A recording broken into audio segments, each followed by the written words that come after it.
आज मैंने सबके लिए बिरयानी बनाई, लेकिन मैं खुद भूखी सो गई। सुबह से ही मैं काम में लगी हुई थी। चावल धोना, प्याज काटना, चूल्हा जलाना। मसालों की खुशबू पूरे घर में फैल रही थी और मेरी सास बस हुक्म पे हुक्म दे रही थी, जरा ठीक से बनाना, मेहमान आ रहे हैं।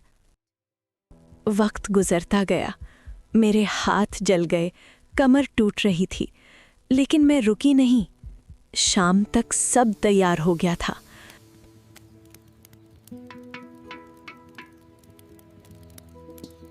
दस्तरखान सजा हुआ था, सब मुस्कुरा रहे थे।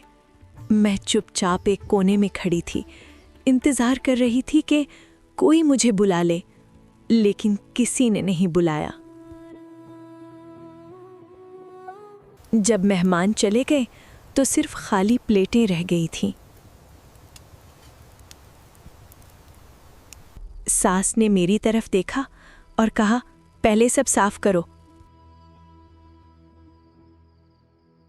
उस रात मैं भूखी ही सो गई, छत को देखती हुई, खामोशी में। इसलिए नहीं कि खाना नहीं था, बल्कि इसलिए कि मेरे लिए किसी ने कुछ बचाया ही नहीं।